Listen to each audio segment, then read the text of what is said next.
Today is Wednesday, September 8th, 2021. Roland Martin Unfiltered, broadcasting live from Jubilee Hall here on the campus of Fisk University in Nashville, Tennessee.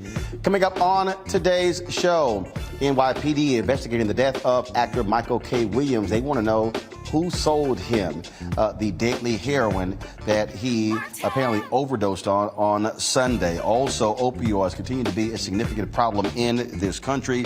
The U.S. Department of Health says it has become an urgent crisis in the black community. We'll talk about that on today's show. Also, a report from the Urban Institute on the Democrats' proposal to boost the supplemental security income program will lift 3.3 million people out of poverty and cut the poverty rate in half. Also, a lot of people are putting pressure on companies in Texas regarding their support of Republicans who voted for the anti-abortion bill. Also, 10 black-owned newspapers have joined together to form a digital website. And we'll talk about with Mary Spiel, the founder of CEEK.com, about NFTs and cryptocurrencies. Do you understand what that's all about? Well, she will offer an explanation. Folks, it's time to bring the funk on Roland Martin Unfiltered. Let's go. He's got it. Whatever the miss, he's on it. Whatever it is, he's got the scoop, the fact, the find. And when it breaks, he's right on time and it's rolling. Best believe he's knowing. Putting it down from sports to news to politics. With entertainment just for kicks, he's rolling. It's on go, roll, roll, y'all. It's Roland Martin, yeah. Rolling with Roland now. He's funk, he's fresh, he's real, the best, you know he's Roland Martin now.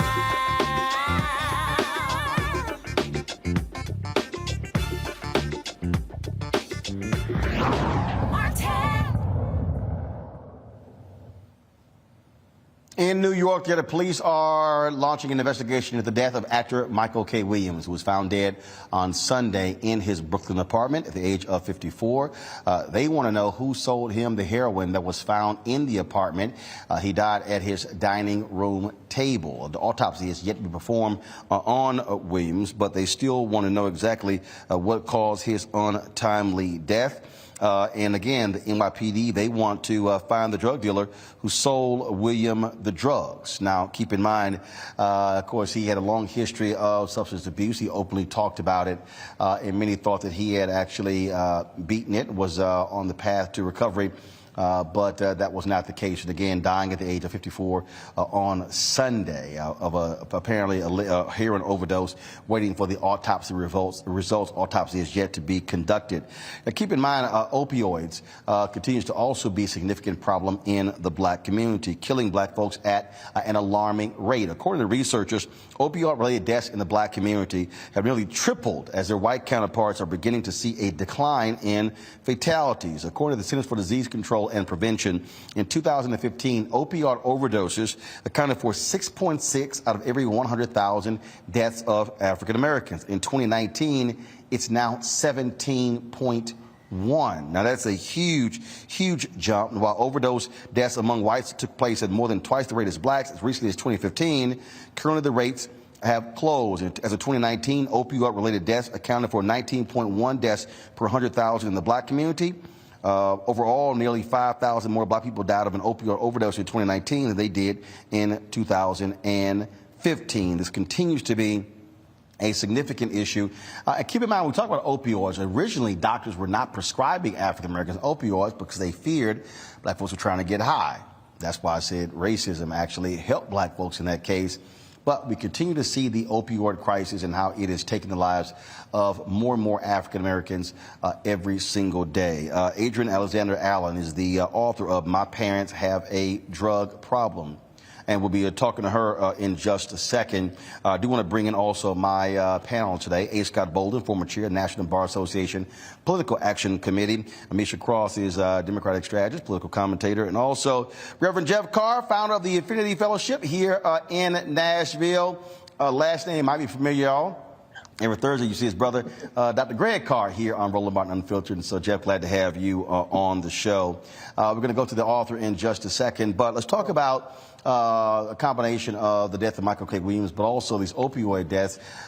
This is a significant issue, Amisha. And when you talk about, again, how you address it, initially, as I said, white folks are being prescribed opioids at a much higher rate than African Americans. Doctors were saying, white doctors were saying, oh no, black people are trying to get high. Now all of a sudden we're seeing the impact. Not only that, once people are on these opioids, now you have drugs that are laced with fentanyl, which is 100 times more potent than these opioids. And so we are seeing a significant problem. It was a major issue in the 2016 presidential campaign when all of a sudden white folks were saying, let's not throw our folks in jail, let's treat them, a far cry when crack cocaine ravaged black communities in the 1980s and 90s. You're absolutely right there, Roland. At the end of the day, we have seen such a varied response, such a disparate response when it comes to white America, particularly as it relates to opioids, because opioids were seen as the drug of white people, whereas crack cocaine was seen as the drug of black people. And we know that there are literally thousands of people that are still locked up based on addiction around crack. Meanwhile, the immediate response from the government, from a lot of those who are in power at various levels and private sector organizations, was that now we need to find treatment. We need to find prevention mechanisms. We need to make sure that we address the opioid crisis differently. And in large part, the only difference between the two of those crises was the color of the majority of people who were being affected. I think that when we talk about opioids, we also have to talk about the lead-in and how America got to where it is based on the fact that pharmaceutical companies in the 80s and 90s were basically giving out opioids as painkillers like candy to people and not really acknowledging the fact that long-term consequences of addiction were extremely known even by the pharmaceutical companies then, but they just ignored it. And many doctors knew it as well. So as you know, and as your audience probably knows, during the Derek Chauvin trial, we heard about George Floyd's issues with addictive properties related to opioids because of a previous medication he had for a back injury. What we recognize is that once individuals are off of those medications, they will find something to help them to get that same type of pain cure-all. And typically that is a street-level opioid drug. I think that we're seeing these levels increase in the African-American community because first and foremost, those drugs have become more easily accessible. But in addition to that, the tracking mechanisms around them are not as strong as the tracking mechanisms for, say, crack cocaine. What we've seen is that there has not been a heightened level of penalty or tracking of the actual drug dealers in a way that we've seen for certain other drugs. And it's devastating because the national conversation leaves black people out of the opioid crisis, even though we know by the numbers and the statistics you spoke of at the top of your question that it matters to the black community as well, and those numbers are only increasing. And I wish we pay more attention and put a spotlight on it, not just when a celebrity dies from an opioid addiction, but also when our neighbors, our brothers, our sisters, our cousins, people that we know personally and have a personal connection to are battling these crises every day. Jeff, this is important because, again, you can see the difference in the attitude here. And when I say that, you've had white folks now at these town halls who now all of a sudden have lots of compassion for people who are having drug issues who have issues with opioids. Many of them white. Same white folks did not have a lot of compassion for us. But now when we're seeing opioids exploding, now the question is, what does the black community do? How do we now target with education and the impact? Because again, this is not just affecting low to moderate income. This is affecting upper income folks as well who are losing their lives due to opioids. Sure, Roland. And again, man, it's great to be on. It's great to be on a great show with my brother. I hadn't seen you since the old days of the Round Table on NPR. So it's good to be on. Good to see you behind that Edward Havell painting of the Fifth Jubilee singers that centered Nashville as Music City. Not country music, but that music that was the soulful music of the Jubilee singers. To follow up what Amisha was saying, it's about priority. And one of the first things we have to do is we have to destigmatize what drug use is.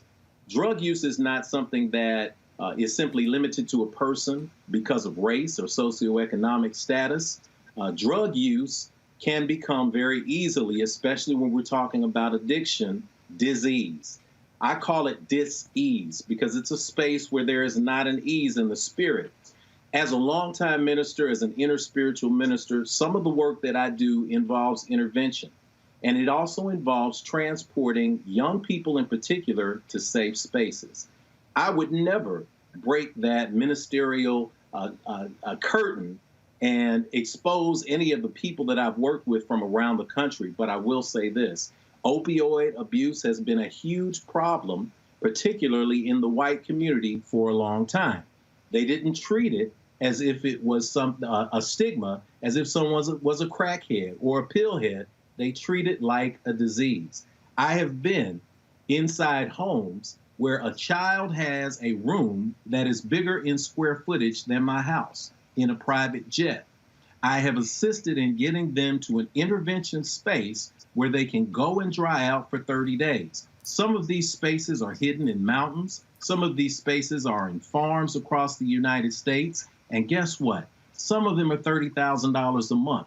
Some of them are $30,000 a week. Celebrities, famous people from all over the world come to get treatment for disease. We can be very easy. We can quickly start to stigmatize this, and that's why it becomes hidden. We put this energy underground because we start calling people crackheads. We start calling people addicts. And we start saying, hey, don't let your cousin in the house because you know they're going to steal everything you got. Because of that, there is a stigma attached to it. The reality is addiction is a disease, and it could very easily happen to any one of us. We can go to the dentist and be prescribed hydrocodone. We can take one more pill than we absolutely need, and before long, we can be in the street. The weed that many people are smoking in this day and age, they're hybrid strains of marijuana that contain up to 40% more THC than the weed that many of us were around in the 80s and 90s. So this is why we're starting to see this equalize in our community. And what we have to do is find ways to address the root causes of addiction and stop looking at it as if it is a stigma. White people have seen this for a long time, and that's why they created treatment. We have to be in a position to do the same. So, Scott, look, when we talk about information coming to our community, the targeting, if you will, a campaign, an initiative, I mean, that's really going to have to be at play here to now deal. I mean, those opioid numbers are staggering to go from 6.6 to 17.1 per 100,000 in just 4 years. Yeah, I agree with you, and they're keeping those numbers, and it's the numbers of African Americans who those numbers are going up. Let's be real honest. Drugs have always been part of America. There's a supply and demand, and black people and white people are part of that demand. But black people have always been overcounted and white people undercounted when it comes to the drug demand and the drug jurisdictions. I'm a former prosecutor from New York. I can tell you the courts are filled with black people and brown people. They weren't filled with white people. There's more white people in America than black people, and more white people do drugs than black people. It's just proportional. It's got to be. It's a very practical application. Not saying there's anything wrong, but I will tell you this, Roland. I was with Marion Barry when he got out of jail for smoking weed, right? And I remember he was running for mayor, and he went to the white part of Ward 3, and they really gave him a hard time. I mean, they called him a crackhead, and the media connotes crack with crime, which is why it was treated like a crime. And then obviously now the opioid crisis with white America, now we've taught them that it's a health issue conveniently for them. But I remember Marion Barry's response was that my problems with alcohol and drugs have to do is under the public spotlight. Your problem with alcohol and drugs and your family's problems with alcohol and drugs, it's just not on the public spotlight. You're no different than me. You have someone in your family or you are addicted to drugs or alcohol. So don't judge me, if you will. And I got to tell you, he overcame that crowd of people that didn't look like him because he spoke from the heart. It is a national, it is an American problem.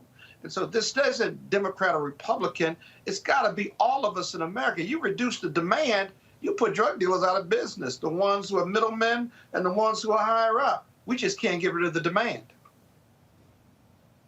I want to go pull in my guest, author Adrienne Alexander Allen. Adrienne, glad to have you on the show. So obviously these are significant numbers. So the question now is, what is going to be the campaign to begin to teach and educate people about the dangers of opioids? How are we going to reach African Americans on this issue? Roland, first and foremost, thank you so much for having me. I'm excited to be here. It all speaks to education, as we said. But one of the main issues with education is that we aren't educating the masses. When it comes to dealing with addiction, opioid use, abuse, and all types of drugs, we are dealing with the addict first and not the family. We know that families are affected. We know that children are affected. So we need to do mass education when it comes to teaching people about the effects of opioid addiction. When it comes to these things, people act as if it doesn't matter, it doesn't happen. As you mentioned, they created this opioid epidemic in 2017 when in the 80s and 90s, like you said, we weren't getting that same attention with crack and everything, heroin that was affecting our communities. And, we see the characters that Michael K. Williams and others on The Wire play. Those are real life individuals that each and every one of us have come in contact with. And so we need to start educating more about the effects and the youth that are affected by drugs, because this also, we are missing a whole demographic of people.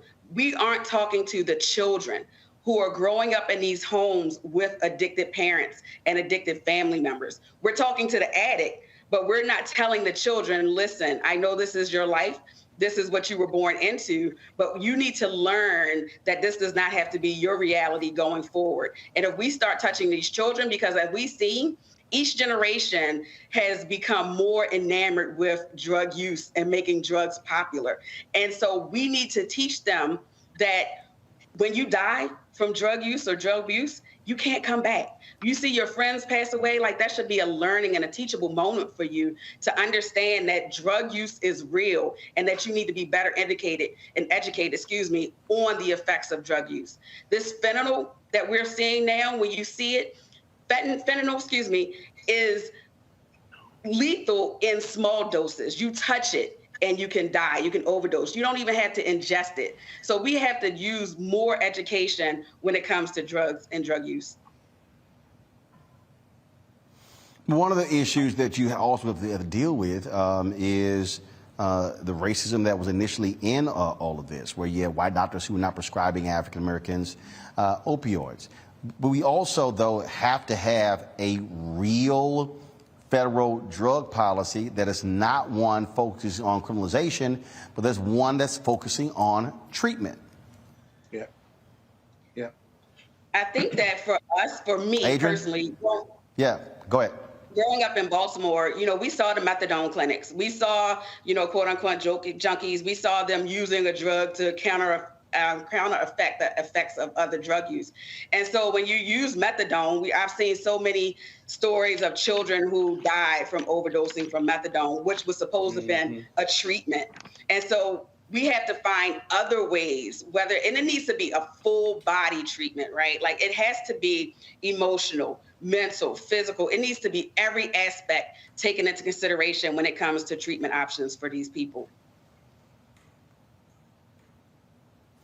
So now, again, when we look at one of these reports, and we saw so much attention that was being focused on the Republican presidential candidates.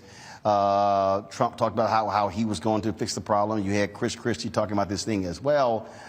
So Adrian, now the question is, are we going to see more public officials talking about this, providing the funding needed to ensure that we're creating the kind of public service campaigns targeting African Americans, again, Black-specific programs that we understand to reach our people on this very critical issue? It's funny that you say that, because we hear so much about Hunter Biden, right? It's like they have made such a big deal about Hunter, but not about DJ Jr., DT Jr., excuse me. So I feel like they know that the programming is needed. We know that they know that the money and the funding is needed for African-American people, but will they do it? I feel like they just aren't there yet. I feel like it's going to be us as a community to figure out those ways to get these grants, to get these funds, and to start these programs. Because if we leave it up to them, I honestly don't see it happening. All right, then. Look, we certainly appreciate you joining us again, folks. The book is called My Parents Have a Drug Problem. The author, Adrienne Alexander Allen. Thanks a lot. Thank you so much. All right, folks. We are going to now move on to this next story, which, since we're in the South, we're in Tennessee, in Virginia. Guess what? Another retreat, a final retreat for Robert E. Lee after decades of fights and legal wranglings and protest. Guess what? That massive statue of that white domestic traitor, that white supremacist, the man who fought to keep slavery going, Robert E. Lee, it is no longer up in the capital of Virginia. It was removed today, taken down after the Virginia Supreme Court ruled that the governor did have the authority, the Richmond City Council could indeed move it out. And I must say, what a nice, rich sight, Jeff, to see that white supremacist losing again, taken away, and removed from that large pedestal there in Richmond, Virginia. Here in Tennessee, same thing happened with Nathan Bedford Forrest bust in the state capitol. It's time for all of these white traitors, these white terrorists, to lose their lofty status places in this country, Jeff. Yeah, indeed, man. I will add to the conversation, to your tribute, as we see this, the Wakanda Forever T'Challa mug salute, as that hits the ground and hopefully turns over in some space where we may never see it again. Here in Nashville, Tennessee, at the state capitol, literally just down the street from where you are at Fisk University recently, the bust of Nathan Bedford Forrest, one of the early figures in the Ku Klux Klan, one of the persons who put together the Fort Pillow massacre. We lined black soldiers up in the ground and shot them, exterminated them, took their lives. That bust of him was removed. It's been there for 30 years. It has been a symbol that white supremacists in this state have rallied around. It has been a symbol of honor and a symbol of pride. It's interesting that the governor of Virginia noted that, and I quote, "The public monuments reflect the story we choose to tell about who we are as a people." When it comes to monuments, particularly here in my home city of Nashville, Tennessee, I reflect on the bust of Nathan Bedford Forrest, and I think about all the protests that came about as a result of this bust. And I find myself in the middle, because with that bust, it was very clear that the last 25 years of Republican gerrymandering and creating a state that, while it is really a moderate state, is now in an electoral space overwhelmingly red. Nashville is an island of blue. Memphis is an island of blue in a state that is now controlled overwhelmingly by the Republicans. That bust was a symbol of white supremacy. It was rallied around. What concerns me now, though, is that with all of the celebrations around the monuments coming down, are we also not making sure that we focus on getting policy in place? When we look at the bust of Nathan Bedford Forrest and all of the protests and all of the arrests that took place, the policies have not changed, not yet. What policies do we now have in Nashville, Tennessee, and the state of Tennessee since the protests began? Well, now it's illegal to camp on the state grounds where the legislature is. And if you camp there, you can be arrested. You can get a felony that can then strip you of the right to vote. Now, since the protests have been taking place, we passed, or can I say they've passed, legislation that makes open carry without a permit law. We've also passed a policy that now makes it so that if someone is protesting and walking in the street and you hit them, you will not be charged with murder. So the bust has disappeared. We now have the outward symbol that is no longer here, and yet the policies have dug in deeper. I think with these celebrations, it's time for us to now move into a space where we focus on the statues coming down as a result of the policies being significantly changed. Even in Nashville, we celebrate that he has moved the bust, but the bust didn't go away here. I don't know what they're going to do with the statue there in Virginia, but here in Nashville, the bust has moved from the state capitol where it had about 100,000 visitors a year, to the new State Museum in a special new exhibit where it has over 220,000 visitors a year. That puts it in perspective for us. So policy first, then the symbols coming down as a representation of success in policy. That's the ideal that I think we should be working toward.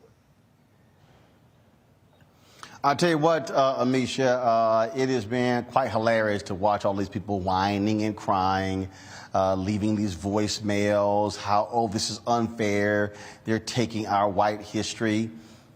Look, we know you have folks who have these white supremacist feelings, oh, but this is not the case. Bottom line is, every single Confederate monument that is up in this country, whether it is a statue, a bust, a painting, a plaque, all must come down. Fine, stick them in museums, but there should be no places of honor or glory for any of these white domestic terrorists.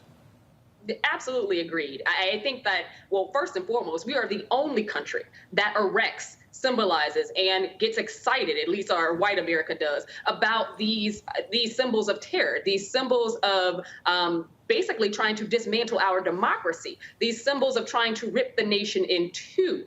In other nations, what we see is when that type of behavior happens, you take those things down. There is no importance, there is no viability, there is no structure around continuing to hoist and in admiration these types of figures. And I agree with what Dr. Carr, number two, actually, I don't know whether you're number two or number one, but what Dr. Carr said a minute ago, because I do think that we have to, before jumping the gun and getting too excited, jubilant, and dancing in the streets, recognize that even though these monuments are coming down, and it's been a long time coming, the attitudes, the policies, the structures around them that have inherently created a hotbed for structural racism to continue to not only supplant but grow across this country are very much alive and well. If we take down Nathan Bedford Forrest, if we take down Robert E. Lee, if we take down every single one of these across the country, we're still seeing these very strategic, very aligned and hateful policies that still keep Black people behind. So on the one hand, I'm excited as well that we're seeing these ignorant things that have been erected for years finally come down. But on the other, I'm also really frustrated and agitated that Black people continue to be treated as second-class citizens, and we're watching time after time more and more laws and policies get passed, particularly at the state level, that thwart the progress of Black people across this country. So I think that this comes at a somewhat of a bittersweet tone, because it seems like the more these statues come down, the greater push we see of angry white people who are honestly getting their way when it comes to telling Black people what they have for generations. Get back, stay Black, know your place. And let's be clear, Scott, there's only one party that is full-throated defending these white Confederate symbols, these white domestic terrorist symbols, the Republican Party. Well, that's true. They're nothing but racists and Republicans in the GOP, and then there's Donald Trump. But, Roland, the next phase of all of this, because I agree with your colleagues, and I've said this before, is that America is going to continue to have the race question and continue to have the race issue permeate its society, negative for Black people, not so negative for white people, until we have a race reconciliation dialogue about slavery. We've moved on from slavery. We moved on from the civil rights movement and Jim Crow, but had no resolution with our white brothers and sisters about it. They don't want to talk about it anymore. And many Black people are afraid to engage in that discussion because they're embarrassed. But we've got to have those discussions, because otherwise we just keep putting a Band-Aid on it, and it's really not going away. Even when we become the majority in this country in 2043 or 2045, the race issue will still be a problem. That's what the big GOP fight and white people believing their white history is being taken from them. This issue of white privilege that they did not earn, but they believe by racial reckoning they're losing something by giving up their white privilege. This needs to be resolved, and we're only going to resolve it through race reconciliation discussions with all of us in this country. You have to be fearless about it. These are difficult discussions, but our leadership in this country, Black, white, Democrat, Republican, are terrified of having it. But it's the only thing, at least the first big step, to race reconciliation and resolution in this country. But we don't have the courage to have it, so we will continue to struggle with it. All right, folks, got to go to a break. When we come back, more of Roland Martin Unfiltered, broadcasting live here from Jubilee Hall, the campus of Fisk University in Nashville, Tennessee. We'll be right back. I believe that people our age have lost the ability to focus the discipline on the art of organizing. The challenges, there's so many of them and they're complex, and we need to be moving to address them. But I'm able to say, watch out, Tiffany, I know this road. That is so freaking dope.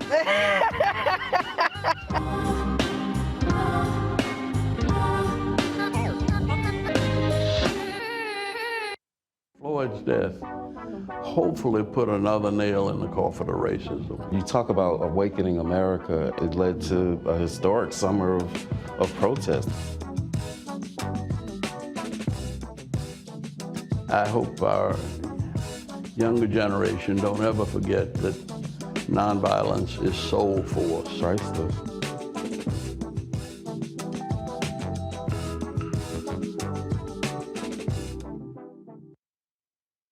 I'm Chrisette Michelle. Hi, I'm Chaley Rose, and you're watching Roland Martin Unfiltered.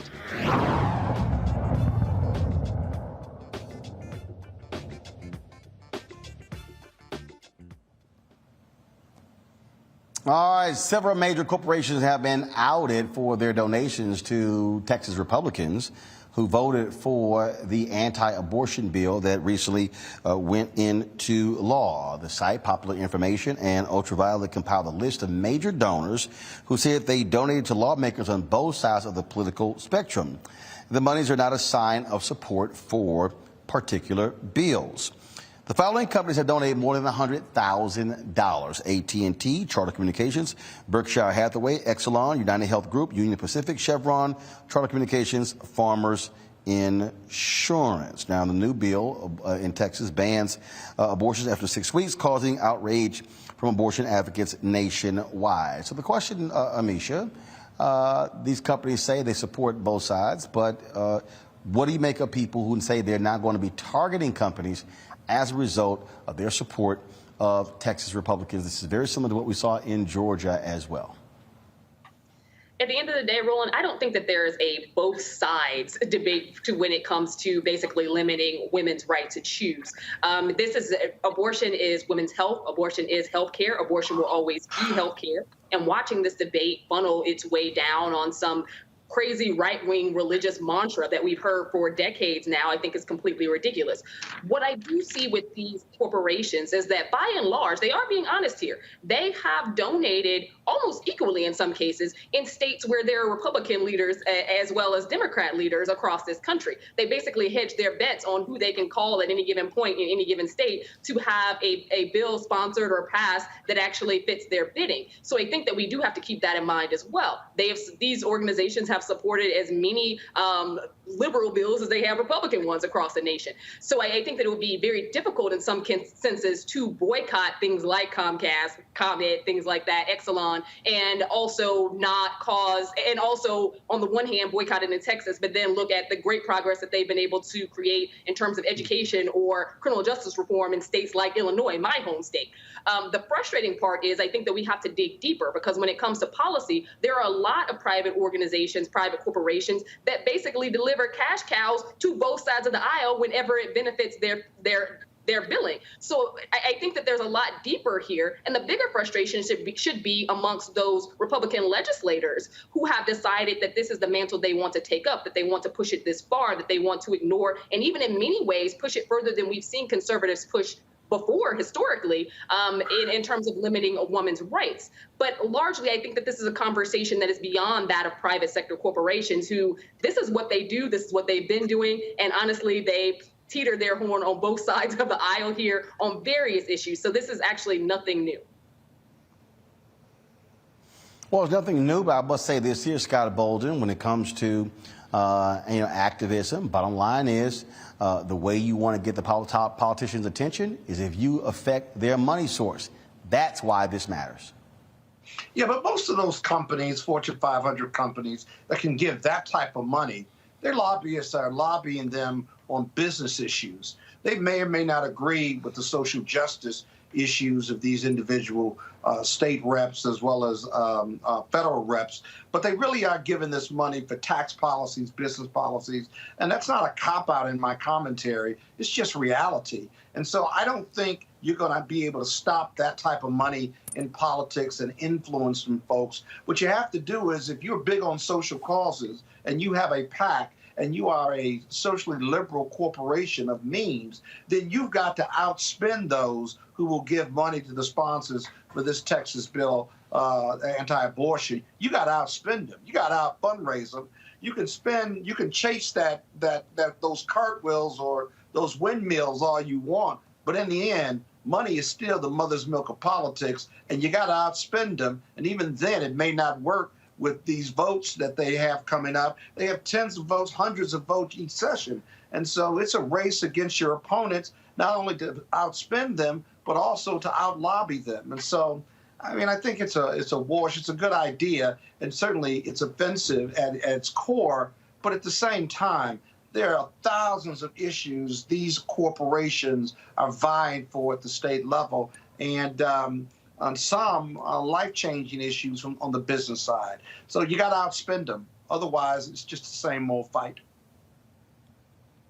I don't necessarily agree with that, Jeff, primarily because if you look at apartheid, you look at divestment, you look at how critical that was, and how it had a significant impact on changing politicians and public policy in order to be able to, because again, when you start messing with the money, and that's what I tell people all the time, in America, when you start messing with the money, it's amazing how people then choose to begin to listen to you. Sure, and you're absolutely right. When you hit an entity, including America, in its pocket, things are going to change. We learned this in the 60s, but to go along with what Amisha was saying and to reinforce what Scott was saying, we have a different era now. We're living in different times. So things are a little bit different. The area that you're standing in right now, right behind Jubilee Hall, if you walk out of the front door and take a right turn, you're going to hit a street called Jefferson. Jefferson Street was the historically black center of Nashville, Tennessee. Jimi Hendrix played on Jefferson Street. Ray Charles played on Jefferson Street. Many R&B artists came through this space and played in places like the Era. On Jefferson Street alone, you have Tennessee State University, where I went to school. You have Fisk University, hello Fiskites, where my wife went to school. You have Meharry Medical College there. Then you have that entire strip that used to be a thriving business community until the interstate came through in the 1960s and broke that community apart. There was a time when you could go out on Jefferson Street, rally 3 colleges together, get students like Diane Nash, C.T. Vivian, to go out and knock on doors. John Lewis at American Baptist College, 10 minutes up the street. They would rally neighbors. They would rally people, march downtown. They would boycott. They would do what they needed to do because this was an all-inclusive community. Right now, you can come out of Jubilee Hall and take a left, and you're going to see white people jogging, throwing Frisbees with their dogs. Entire parts of the country have now changed and gentrified. Our housing patterns have made it so that it's tough for us to now stage the level of boycotts that we could stage in the 60s when we had communities that were tight-knit. That's not to say that we cannot still operate from the space of hitting them in a pocket, but there has to be a consistent and comprehensive strategy going forward that also takes in mind how we pressure our politicians to hold their funders accountable, how we hold companies accountable for who they're funding and the legislation that is there. Every single person, every single corporate entity, every single organization that's a nonprofit out there is operating from one principle, and that is self-interest.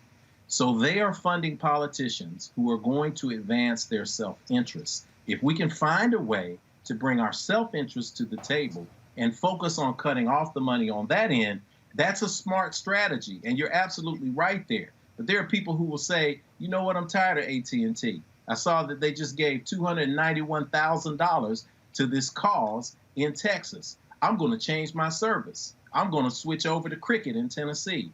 Well, Cricket, uses AT&T's network. I'm going to change my healthcare from United Healthcare. United Healthcare has a number of subsidiaries, including a number of organizations and a number of health plans that serve TennCare and Medicaid, the poorest of the poor, and allow them to have access. So really, how deep in the weeds are we willing to get when we're talking about choking the financial neck of America and actually making change? Again, money talks in this country, and so if you want to make a change, you always go after the money. All right, folks, let's talk about an initiative that 10 black newspapers are joining together with. It is called Word in Black. The whole purpose is for them to be able to bring all their stories together to amplify the reporting of the black experience onto one particular platform. Joining us now is Sansira Masai Giles, CEO of the Houston Defender, Janice Barnes, publisher of the Washington Informer. Glad to have both of you on the show. The thing here is, and I'll put this out here, is this, frankly, Sonny, 20 years too late? It's been a lot of things that have been going on, obviously, in the black media space, and, of course, with black newspapers. And so this particular initiative here, first of all, describe how did it come about, but also how do you now compete against other brands that are out there that have been in this digital space for the last 2 decades? Well, I think one of the biggest opportunities that we have is that we have a legacy. We're legacy media. We have relationships. We're entrenched in the community, have been there for not just the last 5, 10, 15 years, but more 50, 60, 90, 100. And so as a result, I think the relationship and the trust is already built in. And all we're doing now is building upon that with a digital platform. Denise, obviously, I was glad to see this, glad to hear it. So we don't have Denise. So, Sonny, obviously, I was glad to see this, glad to hear it. 3 of these 10 papers I've actually run, and man, I wish a lot of these black newspapers had listened to brothers like me a long time ago, and I think for a lot of people the same thing. Black newspapers were going through what mainstream newspapers were going to. That is, we're so dependent upon that print model and was not seeing that train that was coming. And for a lot of people, they waited way too late, and now they're trying to play a serious game of catch-up. Well, and you could call it catch-up, but you could also say that the technology today, Roland, is much cheaper, much more efficient, much more effective, and reaches a much broader audience than it did back in the day. At that time, I think it would have been nice for us to have jumped on the train, but I think to a certain degree it could have been premature, because with social media's introduction into the digital world, it's changed the landscape. And then you have all these different new platforms that are also creating new opportunities to access different parts of our community. One of the things that I have heard for the longest from so many people is, oh, we can't afford this, it's too much, it's too difficult. But the reality is, I think what COVID did was, frankly, COVID forced a lot of people to stop making excuses. I was having a conversation today with the president of Fisk University. We were talking about how there were a lot of HBCUs that were against online education. Well, guess what? COVID hit. They had no choice but to deal with the online because that's the only way they could actually continue teaching. Black churches, same thing. A lot of black churches, they didn't want to hear about having church online. Well, guess what? They now had to deal with it. And so have you also seen this take place where other black papers now have to understand you got no choice. You're not black newspapers. You are black media companies. You gotta be digital. Necessity demands intervention and sometimes innovation. And I think what has happened, as you said, not just to the newspaper industry or to the media industry, but to industries across the board who have now transitioned, who have sped up. I mean, I felt as though when COVID hit, I went into warp speed to make the transition. We were already in line to make the transition, but the speed and the demand to make it enhanced tremendously. And so as a result, once we made that crossover, the opportunities to make new revenues, to access new customers, all opened up, not to mention the opportunities to also secure grant monies and other types of revenue, like reader revenue and different components that contributed to our bottom line. So this particular initiative here, talk about the local news organization, the nonprofit that actually that helped provide some of the resources to make this happen. And with this particular site, will it be just printed stories, or are you also talking about video, audio, things along those lines? I think the plan as far as the expectations is to build upon the content that we have, not locking into print, but more content, and how we package that content, as you said, will vary, whether it's in podcast or video or actual articles, photo galleries. I think you're going to see a mixture of different mediums that we use to actually communicate the message.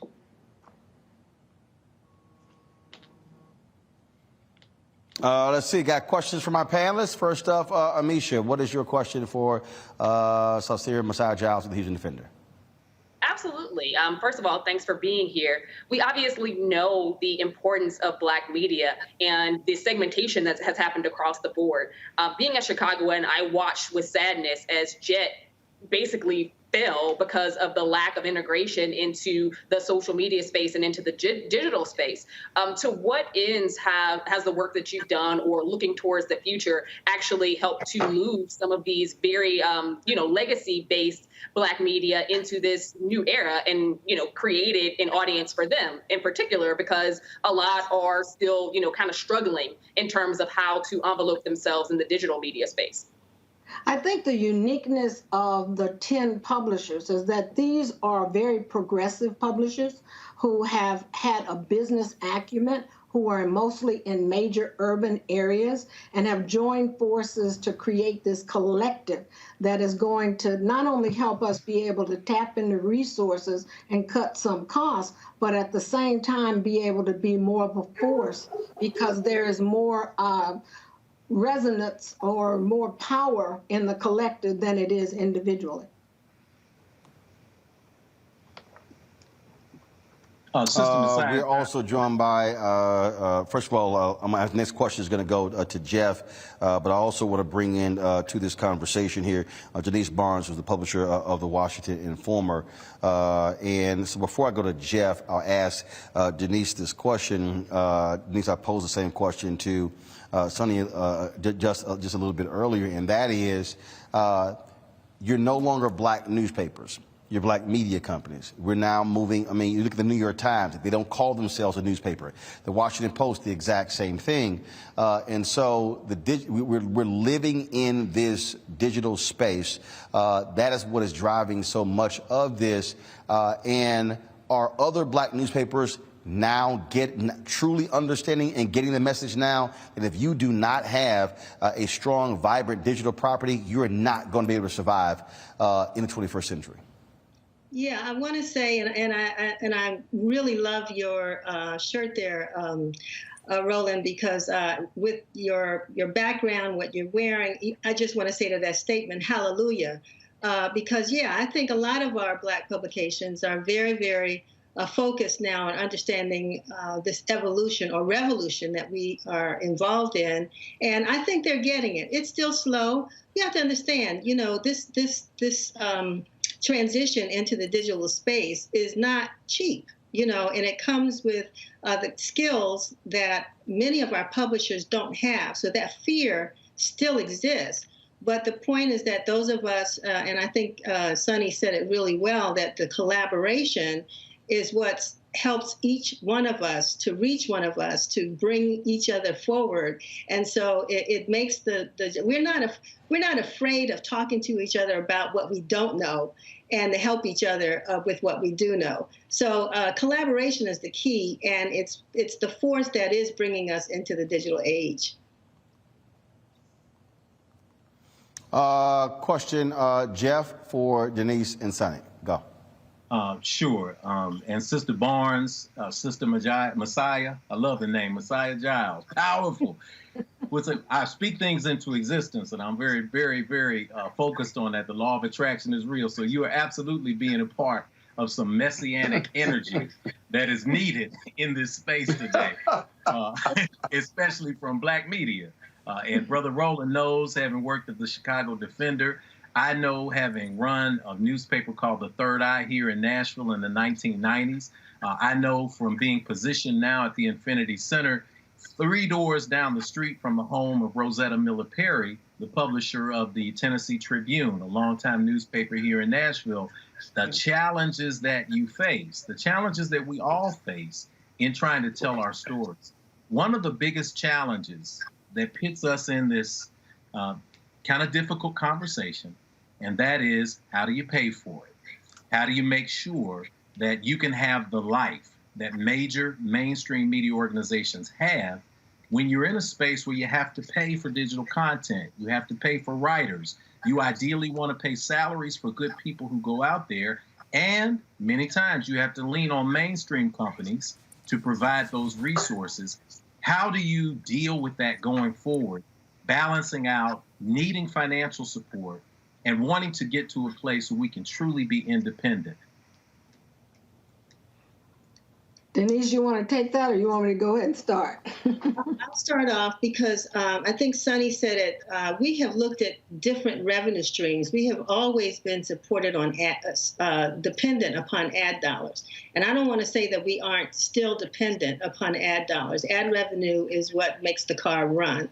But at the same time, we have also found that there are other sources of revenue out there that help us, and that revenue sometimes comes in the form of grants, which allow us to hire and pay for staff in specialized areas that we, heretofore hadn't been able to afford. And then also reader revenue. I mean, now we don't have to be a nonprofit organization per se in our individual publications for people who once subscribed to a newspaper in print to continue to subscribe to us on a digital platform. And every person that gives $1, $2, it's up to you how much you want to give, to support Black journalism. And it's been sort of a phenomenal experience to see how our community supports us in the work that we do. And they want to see us to continue to survive.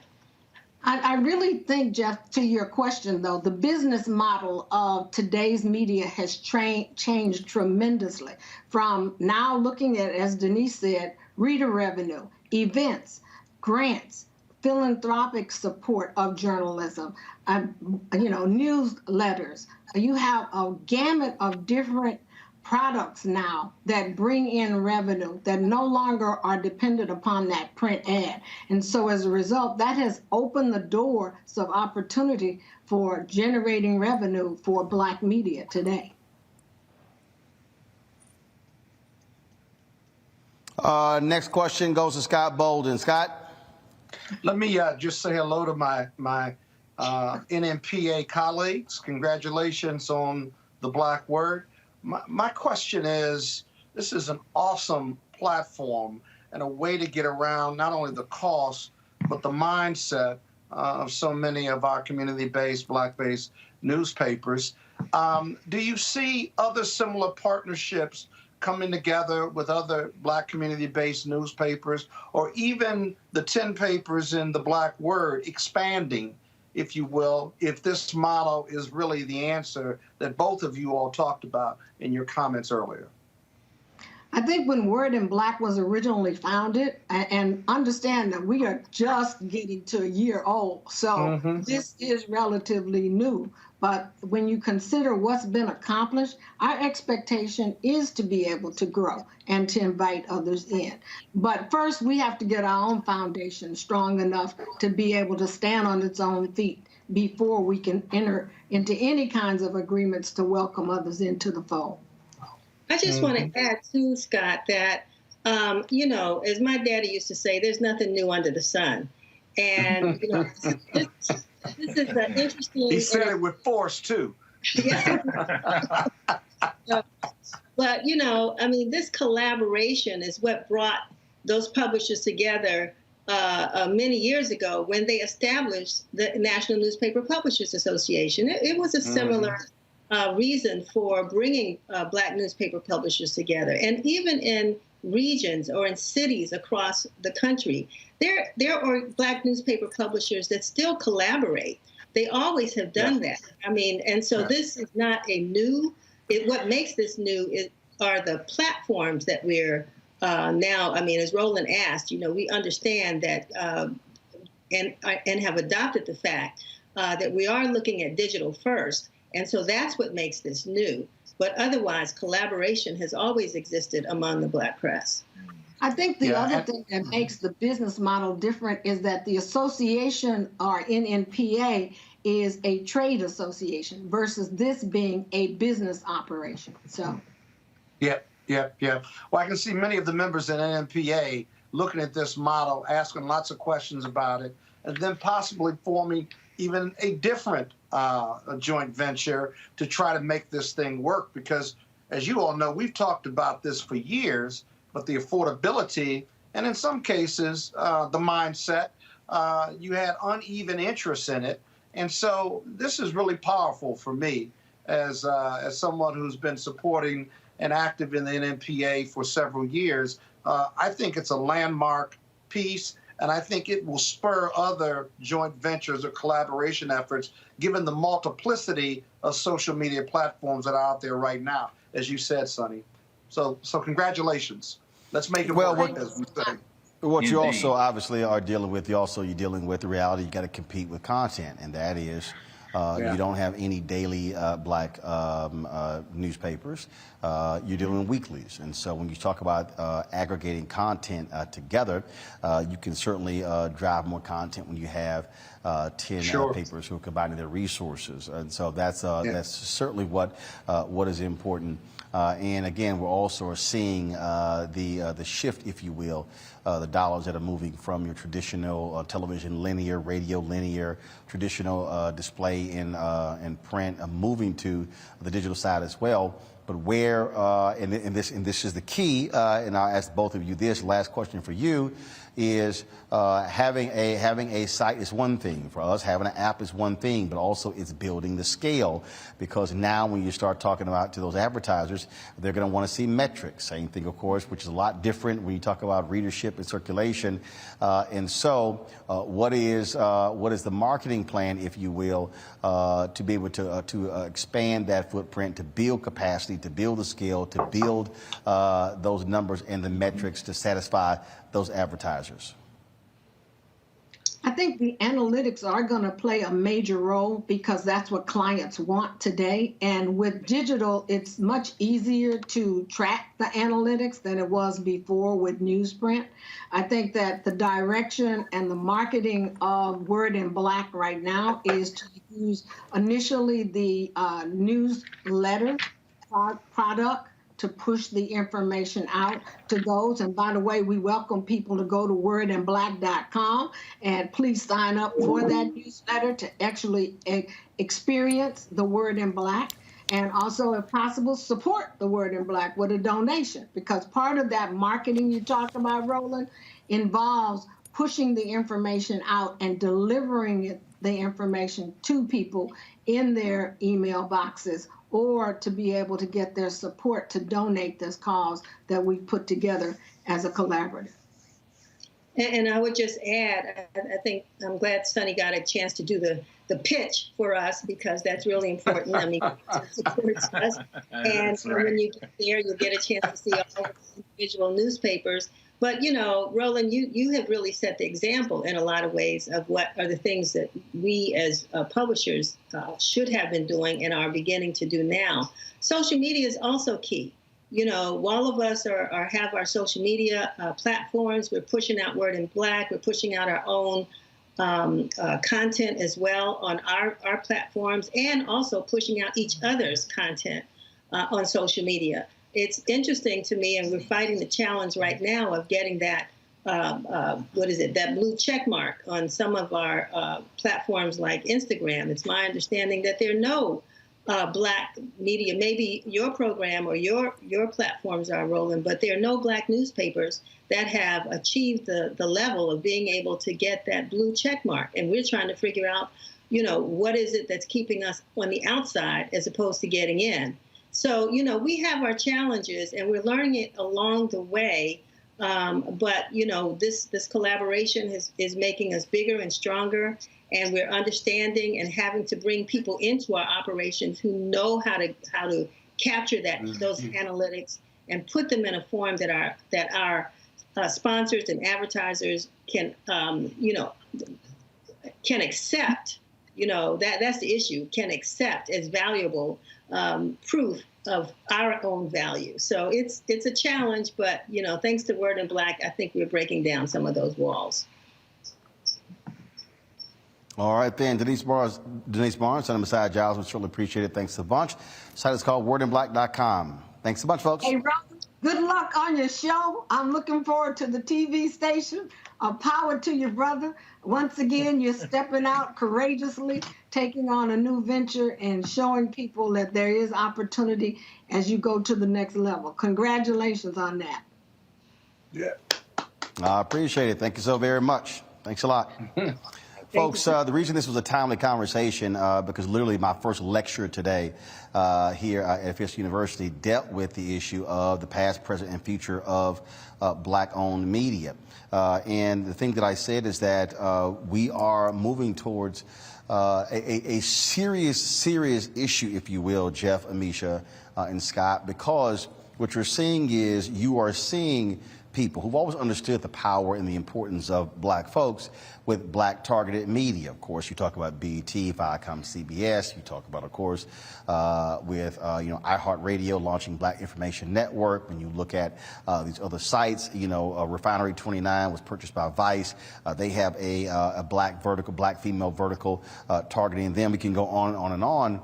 But the thing that I said is that, look, Black-owned media has to be able to own our space, control the narrative, control the voice. Otherwise, we're going to be asking somebody else permission to tell our story. And Jeff, that is very, very dangerous. It's very dangerous because when you have to ask someone else to tell your story, they are then determining whether or not the story even gets told. And then they assign who tells the story and how the story is told. And so one of the things that I said to the students that were assembled here, I said, you have to understand where you move your eyeballs, the money follows. And so they also have to be cognizant of these things as well, because it's very easy for people to get caught up and they say, well, sure, yeah, you got Black media out there, but the bottom line is, if your eyeballs are on MSNBC, on CNN, they're not on Roland Martin Unfiltered. If your eyeballs are on Complex and not on Black Star Network, but what's going to happen is those same companies are going to use the metrics against us and say, eyeballs are over there, not with you. Our money is going over there. Exactly. And there's a long history in this. We see this happening in industry. We see it happening in social media. When we make a platform popular, those who have the capacity and the resources to actually build out that model, they immediately jump on it. Right? What we're seeing in Nashville is something similar on a church level. We're seeing Black empowerment. We're seeing our music now taking off in a number of ways. Large white evangelical organizations, including the Southern Baptist Church, in a way that many people would never think about, are now starting to plant churches in Black neighborhoods. And they will come in and they will pay Black pastors and scholars in residence tons of money to come into Black neighborhoods and to draw people in with the kind of talk, with the kind of walk, with the kind of look that is now becoming popular in the industry, so to speak. But there's little to no freedom there, because these are not independent organizations. The minute that organization gets too big or too Black, the resources can be withdrawn. It's the same with media. This is why it's important that what you've done with Roland Martin Unfiltered, what you're doing with Black Star, what we're seeing with Black World, we're seeing independent organizations moving forward and saying, we are going to tell our own story. As you probably know, because my brother tells a million stories from our personal upbringing, but I had a granddaddy on my mama's side and he was fiercely independent. And I don't know if city folk know what a lighter is, but a lighter is the middle of a pine tree, and it's got all the sap in it, and it's something they use for kindling. Well, my grandfather, who worked for the railroad when he was 13 years old, was told when he was a grown man that he had to move his entire family from his land in Alabama. He said, no, I'm not going to do that because I am independent. They said, we'll take your job from you. He said, I will shoe horses. I will fix engines if I need to. I will fix wagons and grow my own food. His saying was, and I'm not going to defile the airwaves with his bright language, but he said, I will walk these back roads naked and eat feces from a flat lighter spoon before I allow a white man to tell me what to do. That fierce independence is the same spirit that you saw in an Ida B. Wells. It's the same spirit that you saw in independent Black media. It is a powerful vibration that draws people to it because it is authentic and it is real. It's the same energy that you're drawing with the work that you're doing in a space that many people thought would fail because you didn't have the big monster of CNN behind you anymore. At this crossroads, at this intersection, it's important that we continue to jump on that, to continue to funnel that authenticity into self-empowerment. Because as you said, if not, we will see what is happening now. Major white organizations seeing the attention that is now coming from smart, intelligent, brilliant, funny, creative Black media, and they say, how can we mimic this? We as viewers, those of you who are viewing this program, do not take the bait, because when you do take the bait, you end up harming independent Black media, and we're not going to do it this time around. And that's why, again, it is a state of consciousness, Amisha, and a mindfulness. You look at the app Clubhouse, debuted last year, zoomed to about a $4 billion valuation. Black folks made that possible. Yet Isaac Hayes III has launched an app called Fanbase, which actually allows for content creators to actually get paid from their fans. And it has been steadily building, but it's not blowing up that way. Do they have audio rooms, same as Clubhouse? Yep. Can you post photos and videos like Instagram? Yep. Black owned. Yet what happens is we have a fundamental problem, and when I say a state of mind, it's a fundamental problem because whether people want to admit it or not, there's a problem with white validation in the minds of Black people. There's a problem when you have Black folks who have this belief, well, oh, you know what, that's not the same quality, so therefore it's different. Well, guess what? There were early bugs in Twitter and Facebook. Like any other app, those things happen. And so I have long said that there has to be a massive reprogramming of Black America when it comes to understanding why our media matters and why our voices matter. Because if we don't, we will be in a situation, and we're seeing it right now. We're seeing it right now. You saw it in New York, where you had these Black radio stations that were owned by Percy Sutton's company. Then he dies, family loses control of these stations. They sell it, boom, they flip the formats to a sports talk radio. And Black people are like, oh my God, what'd you do to our station? No, it's not our station, because they now own them. That's exactly. Right. I think that part of this is a mesmerization that Black people often have with things that are not owned by us, sometimes a confusion because it says Black in the title, or they may have some Black programming, that the assumption is that, well, Black people basically designed this from the ground up and this is the fruits of that labor. When in many cases, we see a lot of white-owned media organizations putting Black faces on their white material. And we know that the stories are told from a different lens. We know that the clearance to even tell certain stories goes through various levers that change how that story is actually even viewed by our audiences. With that being said, I think that for individuals like you, Roland, who have been talking about this for such a long time, and kudos to you for doing it, even during your time at CNN and working with other media, you have always been someone who's been on the forefront when it comes to Black-owned media and ensuring that your voice was heard there and that you were elevating them in that sense, and also talking about your own personal start. I think that oftentimes when we see Black people who have taken off at places like MSN, like CNN, like our ABCs, NBCs, and what have you, even if they got started in local Black media or Black media specifically in some of our major cities, the minute that they get signed to a large cable news outlet, they forget all about this Black media that actually helped to create them and make them who they are. I think that at this point, the understanding has to be that there are so many creators in our community who are really driving the conversation when it comes to news, when it comes to politics, when it comes to social entrepreneurship and engagement. And a lot of those stories are literally being swiped by some of our major media, and we're seeing it on a regular basis. It's not just with those kids who are creating TikTok dances and then seeing it repurposed by white folks. We're also seeing a lot of Black media be repurposed by white organizations.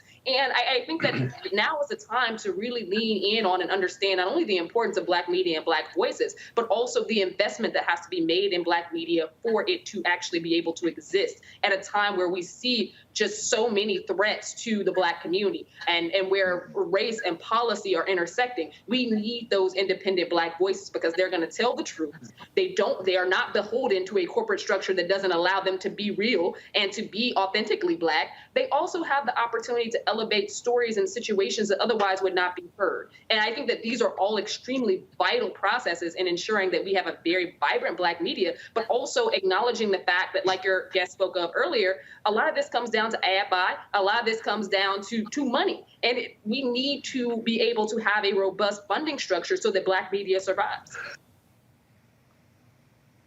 You know, Scott, last point on this, you know, the thing, again, and we talk about how we reach, and I saw just a comment, somebody was like, well, you know, so-and-so needs a better marketing team. That costs money. See, it's amazing to me, when I have these conversations with people, when I'm trying to explain to them the business of the business. So I have people tell me, man, you should have ads running. I agree. Where's the money coming from? Buy one. How are you going to pay for it? I mean, the reality is, if you're not getting the advertising dollars, you can't grow your brand. If you can't grow your brand, then you can't build capacity.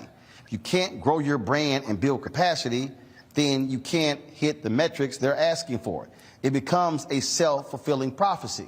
That's the thing that people don't seem to understand. And it is as if, again, as somebody like me, who I've been in this business since I was 14 years old, only thing I've done for the last 38 years. So I say the simpletons do understand there are things that we cannot do by virtue of not having those resources. And again, if folks then send their eyeballs elsewhere, what's then going to happen is that those other companies are going to benefit from that. So when folks are retweeting stories from mainstream media, all they're doing is increasing the value of those mainstream media outlets, as opposed to who gets a level of attention. I mean, I'll give you a perfect example. We have been sending out, launched Black Star Network last week, sent the press release out, the publicists have been reaching out. Mainstream media will not cover this. Will not cover it. Yeah. But I've seen on Mediaite, perfect example, I've now seen back-to-back days of them posting something on Megyn Kelly's podcast that hasn't been in and around as long as Roland Martin Unfiltered, but they will never cover what we do, but then you will see it there. And so not only do you cannot afford the marketing, you don't even get the free pieces because guess what? They're controlling who they write stories about. Yeah, exactly. Well, you know, it's a big-ass problem, but, you know, Roland, we can solve that problem. There are lots of different social media platforms. That's one thing. But Black people are the biggest consumers in this country, or one of the biggest. We spend $3 billion. I saw a report that said Black America spends $3 billion a year on stuff. They're consumers. They're not even saving, right? You put a portion of that $3 billion towards Black Star. You put a portion of that $3 billion in supporting Roland Martin Unfiltered. Now you got the revenue, right? Because what happens otherwise is that the majority companies, they let us, the black media companies, compete for crumbs then, right? Look at the government. Government spends about 5% on black media, and they have $1 billion budget. You talk about it all the time. You want to compete for crumbs, but you want to give the majority media companies the marketing contract for coronavirus, and they throw a couple dollars at black media, and now you got black people who don't want to get vaccinated because you don't have an outreach program, one that you put together that they rejected. And so now you have the black community suffering and going through all of these stories about not trusting the source and what have you. And then you only got 50% of America vaccinated. It has ramifications beyond just support black media. But again, $3 billion. We don't have a black news program on cable or on any of the networks. And our Hispanic brothers and sisters I think have 3 networks that they have morning news programs on. And so the juxtaposition is rooted in hypocrisy, right? We got $3 billion, but we don't invest in ourselves. You got people calling you and texting you and doing social media to you about, well, you ain't got no real show, because you ain't on the network or you ain't on cable, but you're a trailblazer in social media and this digital platform, which is really, to be honest with you, the next big thing. It's the big thing now, and you're going to see more of these programs coming your way. And so black people got to be educated, but they got to be committed to their communities and committed to black people, because nobody's going to save us but us for us. And that's not changing, whether it's 2021 or 1970. And just we got to be enlightened and see the picture and see the journey and see the pathway, don't we? Our people as a collective have got to see it and say, we can do this. We don't have to rely on majority white media. We don't have to rely on anybody that doesn't look like us if we got $3 billion to spend. It's a bottom line proposition, and it never stops being that. Absolutely, folks. If you want to support what we do here, Roland Martin Unfiltered, please join our Bring the Funk fan club, where every dollar you give goes to support this show. You can do so via Cash App, $RM Unfiltered, PayPal.me/R Martin Unfiltered, Venmo.com/RM Unfiltered, and then of course Zelle is Roland@RolandSMartin.com, Roland@RolandMartinUnfiltered.com, and even though these other media reporters have ignored this, you can also download our app, Black Star Network. We are available on Apple phones, Android phones, but also Apple TV, Amazon Fire Stick, Roku, Samsung, Xbox as well. Folks, all those particular platforms we'll be announcing in the coming weeks, additional shows that we're going to have on the network as well. You can see my exclusive interview with civil rights attorney Fred Gray, of course, who was the lawyer for Rosa Parks, Claudia Colvin, Dr. King, and so many others. And so here's a piece, folks. You're not going to be able to see that interview. I'm purposely not streaming it on YouTube or Facebook or Twitter or Instagram. You can only see that interview on Black Star Network. I've heard people talk about why Claudia Colvin, why she did not, her story did not become the major story. Instead, it was Rosa Parks. Well, Fred Gray explains that. He was the attorney for Claudia as well as Rosa Parks. So download Black Star Network, again, all those different platforms. And so we've had thousands so far. Our target goal, folks, by December 1st, we want to have 50,000 downloads. And so let's hit that goal. Y'all are watching this show. You've got people watching us on YouTube right now. You can watch the show on Black Star Network as well. And so, again, we've got some other great things that are coming, some other exclusive content.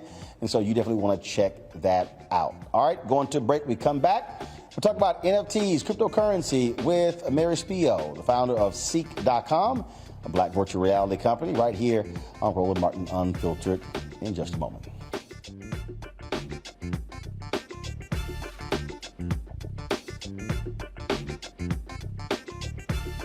White supremacy ain't just about hurting black folk. Right. You got to deal with it. It's injustice. It's wrong. I do feel like in this generation, we've got to do more around being intentional in resolving conflict. You and I process. have always agreed. Yeah. But we agree on the big piece. Yeah. Now, conflict is not about destruction. Conflict's going to happen.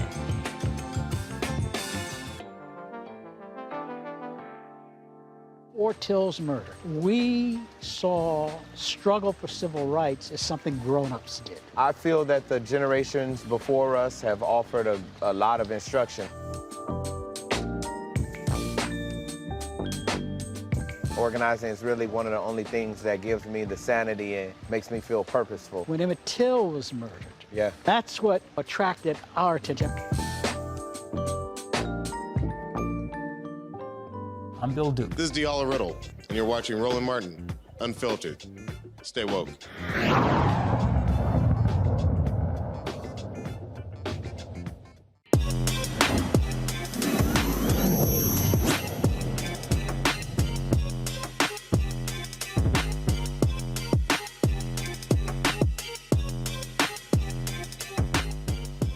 All right, folks, Tech Talk segment sponsored by CEEK.com, virtual reality company founded by Mary Spio. Mary Jones joins us right now. Mary, glad to have you back on the show. All right, we keep hearing about these NFTs and cryptocurrency. All right, first of all, let's start with NFTs. What the hell is an NFT? So an NFT is, the word means a non-fungible token. Basically, all it is something that's irreplaceable, but it's a digital version of it. And so people are selling digital art that they're tracking on the blockchain, which means that you can't change any of the characteristics of it, and that you really, when you buy that piece of art, you have the digital proof, because the blockchain is a whole bunch of people that validate that. And that's basically what it is. It's just digital art. It's just rare goods. And it's all the craze now because, of the ability to track it.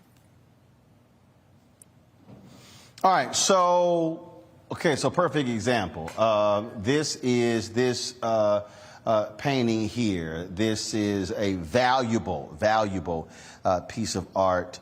And this is the Fisk Jubilee Singers, sitting in the Queen's Court? Is that what it is?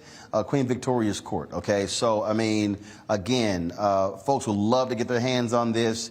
And so how would this work for an NFT? So how would that actually work?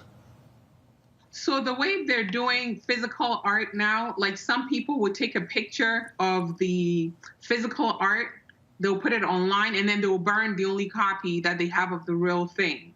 So now it becomes available in the digital world, and you can sell it, and then you can just continue to sell it. But you really can track that this is the only copy that you have of that digital art, and that's basically what it is. Okay, so and we're seeing people sell stuff and as NFTs, and could it be anything? Because so here's the thing with art. So we actually buy art. So this is an art piece, and then it's framed and things along those lines. And so how do you know it's the only digital item? How do you know that? So if you have that particular version and you put it on an NFT platform, which we have our own NFT platform that's coming with a lot of artists, musicians that are going to put their stuff on there. So when you put it on there, the blockchain is controlled not by one person. That's why they say it's decentralized. So you've got a ton of people that are actually verifying in a digital ledger that this is the only copy. So in order to verify it, all these unrelated computers, all these independent computers have to verify that that's the only piece of, that's the original piece. So if somebody else puts something out there and tells you that that's that piece, they're not going to be able to get all those different computers that are out there on the blockchain to verify it. So that it's, it's not the real one. Okay, so, all right, so, those are NFTs. All right, now, let's talk about cryptocurrencies. I've got people hitting me up saying, Roland, you should be accepting crypto for your Bring the Funk fan club. Why? Real money is real money, okay? People who give to this show, I can take that money and go buy that camera, that monitor, those lights, pay for airline tickets, hotel room, Why in the hell should I be accepting cryptocurrency for the Breen and Funk Fan Club, Roland Martin Unfiltered, or Black Star Network? So basically, some people will be able to pay you cash, but some people also are sitting on a lot of cryptocurrencies. So for example, everybody knows about Bitcoin. There are people that bought Bitcoin when it was 10 cents, and today is, over $40,000 per coin. There is Ethereum. There are people who bought it when it was 10 cents. So you may have people in your audience that have either Bitcoin or some kind of token, maybe they even have a CEEK coin, that they'll be able to contribute to you. And you can very easily convert that to cash whenever you want to. But the advantage of the cryptocurrency is the fact that it has a stored value. So maybe when you receive it, it was 10 cents, but today it might be $40,000 or, $60,000, as in the case of, things like Bitcoin. All right, so I know we got questions from my panel. I want to start with Amisha first. Amisha, what are your questions for Mary Spio about NFTs or cryptocurrency? Absolutely. So before this show, honestly, Roland and you, ma'am, I didn't know what an NFT was. But for cryptocurrency specifically, we're seeing more millennials as well as the next generation beyond millennials really jump on crypto, specifically with, the offshoot like Dogecoin and things like that. And it shows really no signs of stopping.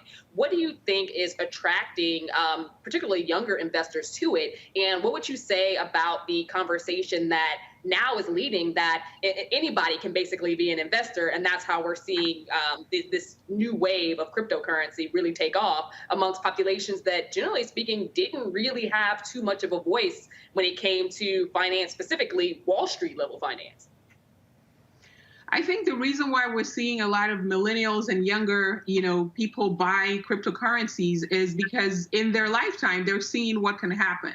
So, for example, there's some people that bought Bitcoin or bought Dogecoin or even CEEK. We have our own token. Some people that have purchased some of these cryptocurrencies, and what's happened is they wake up and overnight, they go to sleep maybe with $9,000 in there, and they wake up and it's, $1 million, or they wake up and it's some ridiculous number. So they have seen it for themselves. They have friends that have experienced it.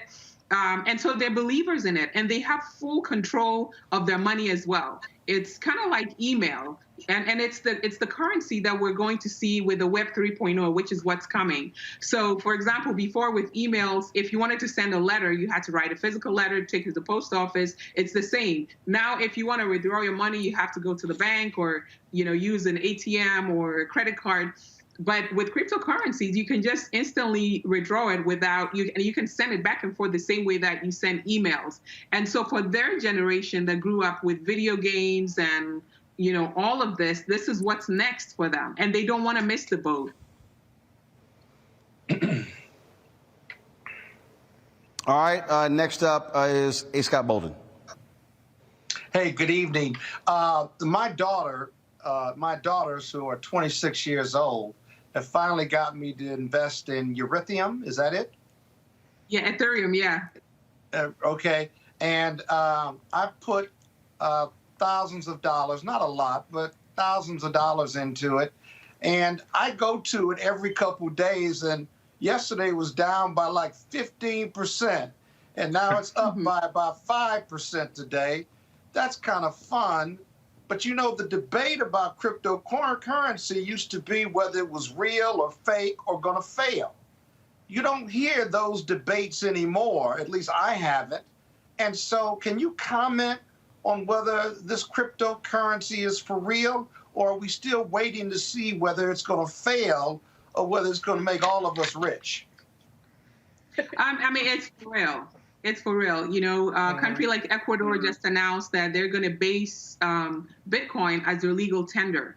And then also there are some applications or some coins that have a real value in the real world. So those are things that are, for example, with the CEEK coin, we use that to track every single time there is a viewership on, in the metaverse. There's a viewership, whether it's on our app or on other different apps. So for stuff like that, where you've got people demanding that they know when their content is being consumed, that's a coin that people have to use in order to distribute content. Ethereum is the same way. Yeah, but, you have contracts. Got you. But But what's backing up Ethereum or crypto coins? What's backing it up? The American dollar isn't backed up by gold, of course, but it's backed up by the belief in the dollar bill that it won't fail because it's the currency of the United States of America. What's backing up crypto coins or Ethereum? So what's backing, for example, Ethereum is the people. The people, because people are using it.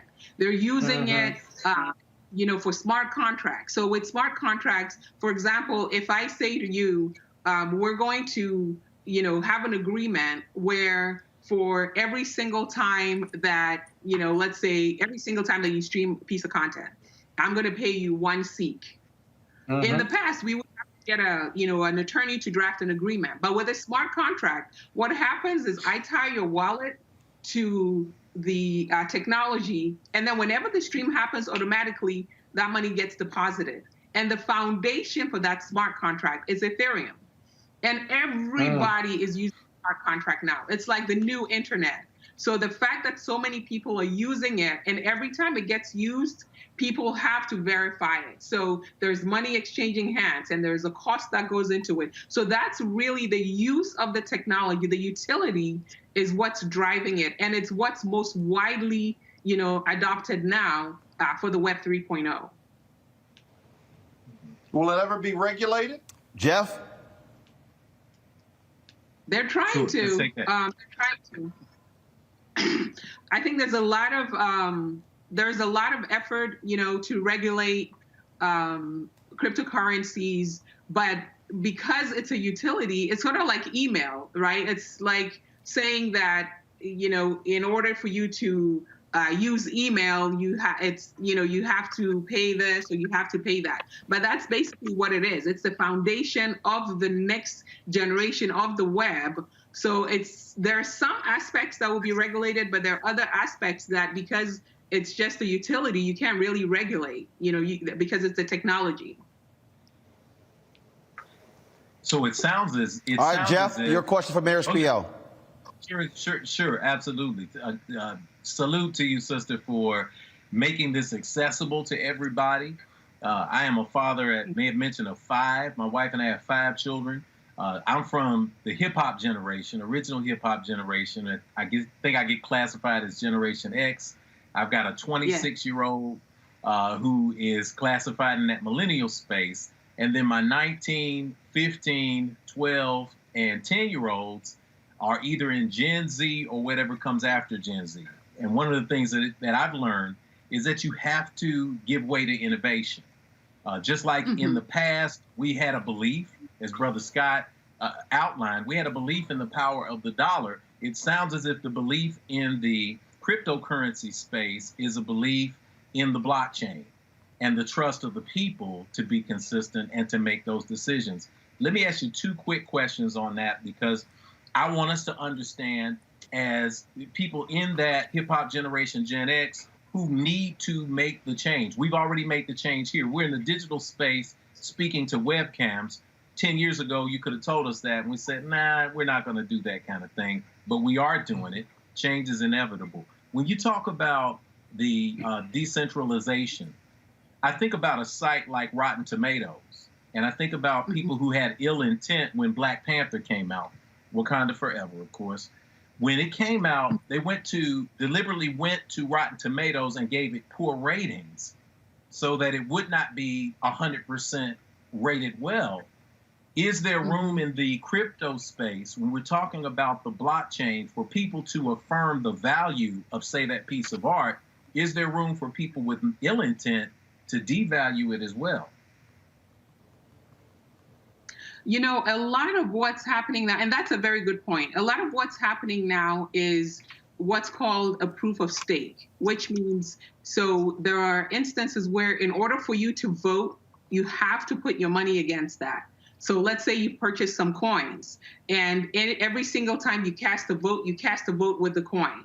So unless you're really, really, really determined to spend a bunch of money to really push down that art or to push down that technology, it becomes, much, much more difficult.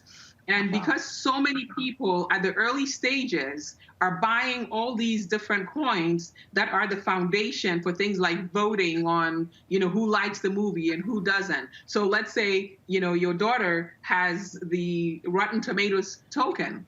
She's going to be the one that will be able to vote, and other people that have that Rotten Tomato. So it's not just going to be someone that's just sitting there clicking the button over and over and over because they have nothing, to stake on it, which is why a lot of people have more faith in using the blockchain for things such as voting.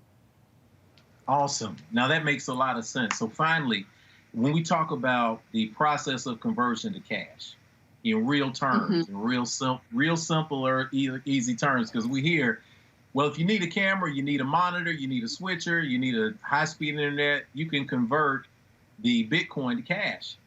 What's the process of conversion to cash? Do you need a point of sale, a person who can accept Bitcoin? How do you say, I've got tons of Bitcoin, how do I actually cash that out in American dollars? There are so many exchanges. So like a site like Binance, it's an exchange, when you go to that exchange, what happens is you can create a wallet there. And so when people are sending you Bitcoin, it goes into it. You can tie your bank account to that. And what happens is anytime you want to move it from being a cryptocurrency to cash, you just click a button and it moves from here to there and your money is in your hands. It's that simple. So you just sign up for an exchange. Coinbase is another one. And some of these, exchanges today are buying real banks. Some of these banks that have been around for hundred of years, because of the amount of money that's moving through these exchanges, a lot of them are, just running circles around the traditional banks. Sounds like something we all need to get ahead of and we need to be a part of, because it seems as if the technology is becoming a great equalizer in this space. It is. All right, folks. Mary, for folks more information, where can they reach you? CEEK.com, and they can definitely, reach me on CEEK.com. I'm on Instagram, I'm on LinkedIn, and, CEEK.com for sure. And make sure they pick up the headphone while they're there. Yep, folks, of course, you can get the headphones there as well as the virtual reality headset. Just use the promo code RMVIP21, RMVIP21, where a portion of that comes back to Roland Martin Unfiltered. Well, of course, we believe in supporting black-owned businesses, and then there's reciprocity there as well. Mary, we appreciate it. Thanks a lot. Thank you. Thank you so much. All right. Folks, one of the reasons why this conversation is important is because I think we have to expand the knowledge base and horizons of our people. We can't just talk every single day about cops who kill black folks, talk about voting rights, things along those lines, because African Americans, we are a well-rounded people. We do many things. We're in business and technology and environment and on all those different things. And so that's one of the reasons why we have our Tech Talk segment. That's why we have our Marketplace segment, which airs on Tuesday, Education Matters, which airs on Fridays, our Fit, Live, Win segment, which airs on Monday as well. All of those things are important because they truly represent African Americans, who we are as a people. And so that's why we want you to support what we do. And as I said, you can join our Bring the Funk fan club. Our goal, of course, is to get folks to give an average of $50 each. That's $4.19 a month, 13 cents a day. You can support us in a variety of ways. Of course, Cash App, $RM Unfiltered. PayPal is R Martin Unfiltered. Venmo is RM Unfiltered. Zelle is Roland at RolandSMartin.com. Roland at RolandMartinUnfiltered.com. If you go to the app, download the app, Black Star Network, you can actually also join the fan club right there on the app as well. And so we launched the app on Saturday, the 3rd anniversary of this show. And so we certainly want to thank all of you. I get the alerts every time one of y'all download the app. And so trust me, it's been going off a lot during the show. And the thing here is this here, and it's pretty interesting. Jeff, Scott, and Amisha, Amisha, I'll start with you. We reached out, as I said earlier, we reached out to every single one of these media outlets, even the sites that cover media.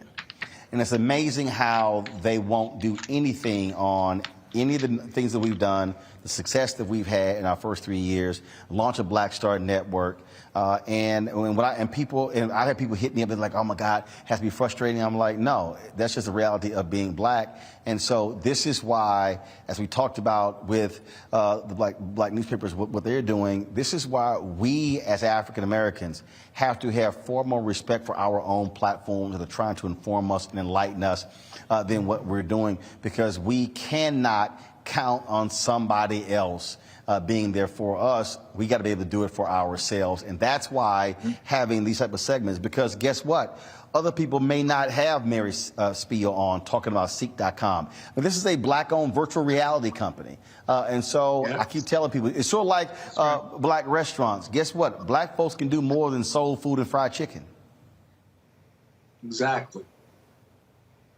No, absolutely. And I think that, Roland, because you have been such an archetype and so smart and strategic, specifically when it comes to the advancements of social media and getting in that space on the ground running, when it came to developing your own, making sure that you understood how the algorithms work, being able to pull from such diverse audiences, but also to get those individuals who look like us, who are in our community, who are doing great things on multiple fronts, from entrepreneurship to technology to the sciences to education, you name it, you've been there and you featured those individuals. I don't think that I assume that it is frustrating. It'll be frustrating for me. I don't think that level of support is going to come, or that level of press releases or national attention around just how groundbreaking this is, because we've seen time and time again the difficulties of even cable news networks trying to jump into the digital space. We know this because of the millions of flops of places like Fox Nation. We know this because of the emphasis that CNN is right now putting on expanding into this space, expanding into the streaming space. We know that is the wave of the future when it comes to, and the future is now, when it comes to news and media. And you were there long before anybody else was, and have worked through the kinks, have showcased that this is possible, have showcased that you could build an audience, that you could sustain. And I think that that's one of the blind spots of national media and even some of these media-focused groups that actually publish stories about media, because they're not giving the attention to something that has meant so much to so many people and has actually laid the groundwork and designed the map for a lot of the cable news networks that are now finally deciding to invest in and seeing the importance of the streaming platforms.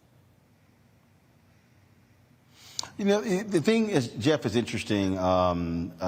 Yesterday, got a call from Fred Gray, and he sent me an email. I called him back, and he said, first of all, he said, we saw the interview on your new network, and he said, I got to say, out of all the interviews I've ever done, he said, that was the most comprehensive and best interview done.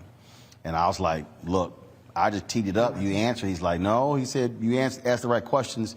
But the thing is this here. Here is a black man. Here is a civil rights attorney that a lot of people have no idea about. And this is why our platforms matter, when we can tell that story, and they're not going to give them the attention. We just finished doing a series of interviews in L.A. that we're preparing, talking to Richard Lawson, Glenn Turman, Jack A., the director, Bill Duke, Mario Van Peebles, Michael Collier, Jeffrey Osborne, these in-depth conversations. And again, you're not going to see that level of attention. Last night, our Michael K. Williams tribute, that was almost an hour and a half. Guess what? On mainstream, yeah, they'll do something. It'll be small, but it won't be as extensive as that. And I just keep saying to our people, look, don't fall for that shiny object where, oh, they're wonderful and great, and it's like, oh my goodness, CNN, MSNBC, and Fox, and ABC, and NBC, and CBS, and Bravo, and all of that, because you know what? When it's time for those critical issues, they're not going to be there and truly be there for us. No, they're not, nor should we expect them to. Anytime we look at the history of our sojourn in this country, we recognize that we create, we innovate, they co-opt and maximize. It's the history of the country. That's just the way it goes. And, you know, when we talk about expectations, there's an old saying that in life, you get what you inspect and not what you expect. So you are, in essence, this program is in proof and in theory, a voice crying in the wilderness. Robert Frost. Two paths diverged in the woods, and I took the one less traveled by, and that has made the entire difference. When we put ourselves in proximity to whiteness, mainstream media, individuals who've never had our best interests at heart, but would use us for labor, intellectual labor, moral labor, creative labor, to maximize their profits. One of the scriptures that I turn to is the gospel according to Ice Cube in Death Certificate. Quote, here's what they think about you, end quote. When we have those awakening moments, it hurts because the expectation is that we would have been folded into the society in a little bit better way. But when we inspect the way things work, we can find ways to innovate and to create, especially now. When you create a new path, it's going to be lonely. So I'm saying this to you as much as I'm saying it to Scott, as much as I'm saying it to Amisha, as much as I'm saying it to the founders of CEEK.com and Black World. This is our unique time right now. Yes, we will feel by ourselves. Yes, we will be looked at as if we are strange. Yes, we may be hated like Dr. King was hated when he was walking the earth. Yes, we may be hated and ignored like Malcolm X, like Harriet Tubman. Really, when people are innovating, the number one way you know you're doing something important is that people think you're crazy and they don't want to get on your bandwagon. When you turn the tide, however, everyone else will follow. So the work that is being done right now by the innovators in this world is creating the shoulders that the next generation is going to appreciate. We don't see it in the short term, but as Ayufabaro Anelli reminds us, when you plant one seed, you can plant 30 seeds. If only one of them sprouts, the fruit that comes from that plant is immeasurable. So you got to plant anyway. So I will end my comments with a great pitch for you, because I know the value of reminding people. This thing does not work until we put our money where our mouths are.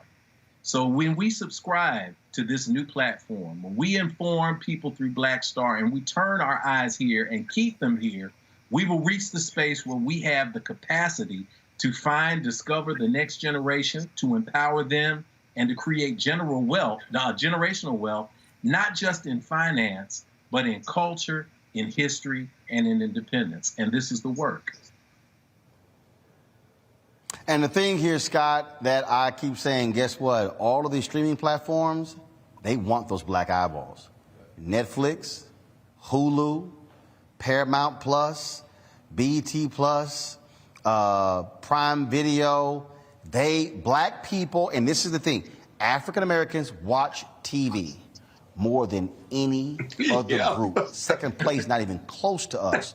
So all of these companies are making billions of dollars because of our eyeballs. What I'm saying to black people, take your eyeballs and support black content. Support Quayle TV. If you have a streaming service like Netflix or Hulu, be a subscriber to Quayle TV, where they have documentaries and shows and things along those lines. You got to remember, before Issa Rae was on HBO, she was doing webisodes on YouTube. She was building it that way. And so this is what Oscar Micheaux did. This is what Gordon Parks, Melvin Van Peebles, this is what they did. And in fact, what people have to remember, and when y'all see my Mario Van Peebles interview, he talks about it, that Sweetback's Badass song was so successful as an independent, Hollywood said, we ain't letting your ass make another movie. That's what I think what we have to understand. And so all of these media writers out here, there's a reason why they're not writing stories on the launch of Black Star Network, because they say, no, we trying to lock y'all out because we don't really want to see independent black-owned media grow and thrive, which is why our customer base in the 21st century, and I literally told the students at FIST this, if it wasn't for black people, the Chicago Defender would not have been the newspaper that it was. It was black folks who subscribed, who read it. The same thing with the Pittsburgh Courier. But you can't have black folks today demand that black-owned media be large, be credible, have capacity if we don't consume it, Scott. Yeah, and it's brainwashing. They also brainwash our people, too, to thinking that, their ice is colder. So if it's not CNN or MSNBC, I can't watch Roland Martin Unfiltered. But again, as I said, Black people have got to support each other. That $3 billion could go to you and every other Black media company and Black newspapers and empower them. And by the way, Van Peebles made that movie because they wouldn't give him the money to make the movie, so he did it on his own. That's right. Spike Lee made his own movies early on a video camera, basically. He didn't have a budget to make the first one. She's Gotta Have It. I mean, listen, entrepreneurship has always been a freedom fighter and a path to freedom for people who Hollywood and the majority organizations and companies simply would not hire or invest in. That's okay. That's okay. We got a platform now to do it ourselves, and if you're committed and you can raise some capital for it or figure it out, I mean, I think it's ingenious that you got a fan club that helps support and underwrite Roland Martin Unfiltered. How many people would have thought of that, if you will, on top of getting your sponsors? You got to be creative if you're an entrepreneur, but we need Black people to support Black entrepreneurs, to buy Black, to choose Black, to be Black. And until we get that $3 billion focused on Black people in everything they do in their life, we're going to always be competing for those eyeballs because the majority media companies are going to have more money, more time, more access, more technology to try to get those eyeballs on their content or their Black content versus our own entrepreneurship content. And so, the struggle continues. Well, it continues. The bottom line is we're going to put the work in. So again, folks, if you've not downloaded the app, download Black Start Network right now. Again, we're building this up.